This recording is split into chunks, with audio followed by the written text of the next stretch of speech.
This is TechCrunch.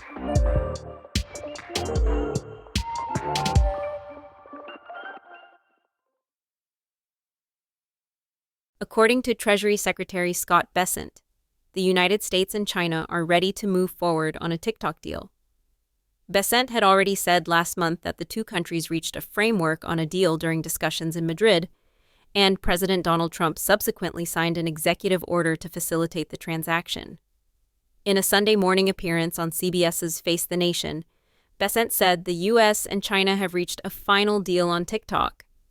Bessent said, "We reached one in Madrid, and I believe that as of today, all the details are ironed out, and that will be for the two leaders to consummate that transaction on Thursday in Korea." He declined to discuss the details of the agreement, but added, "My remit was to get the Chinese to agree to approve the transaction, and I believe we successfully accomplished that over the past 2 days." Trump has repeatedly extended the deadline of a law that requires TikTok's owner ByteDance to sell the app or see it banned in the United States.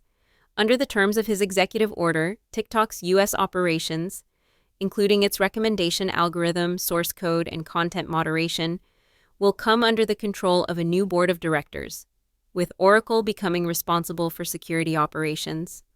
Oracle, led by Trump ally Larry Ellison, Fox Corp., the owner of Fox News, Andreessen Horowitz, and Silver Lake Management have been reported as investors in the new joint venture, with Fox's participation seemingly confirmed by Trump. Bessent made today's comments from Kuala Lumpur, Malaysia, where Chinese and American trade negotiators also said they had reached a framework for an agreement over tariffs and other trade issues. U.S. trade negotiator Jameson Greer told reporters that rare earth minerals were covered in the discussion, though he did not specify how.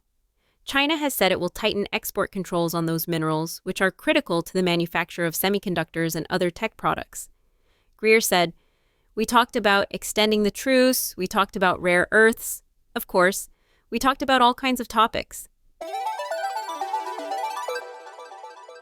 A high school student in Baltimore County, Maryland, was reportedly handcuffed and searched after an AI security system flagged his bag of chips as a possible firearm.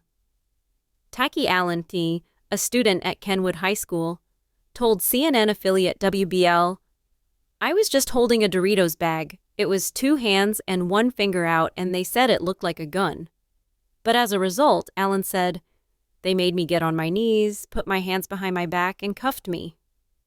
In a statement shared with parents, Principal Katie Smith said the school's security department had reviewed and canceled a gun detection alert, while Smith, who didn't immediately realize the alert had been canceled, reported the situation to the school resource officer, who called the local police.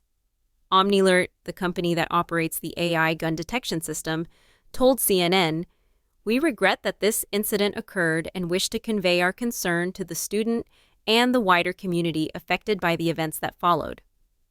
Nonetheless, OmniAlert said, "The process functioned as intended."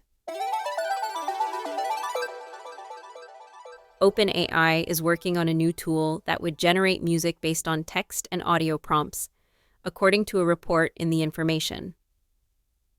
Such a tool could be used to add music to existing videos or to add guitar accompaniment to an existing vocal track, sources said. It's not clear when OpenAI plans to launch such a tool or whether it would be available as a standalone product, as opposed to integrating with OpenAI's ChatGPT and video app Sora. One source told The Information that OpenAI is working with some students from the Juilliard School to annotate scores as a way to provide training data. While OpenAI has launched generative music models in the past, they predate the launch of ChatGPT. More recently, the company has been developing audio models focused on text-to-speech and speech-to-text. Other companies with generative music models include Google and Suno. That's it from TechCrunch. For more stories like these, check out TechCrunch.com.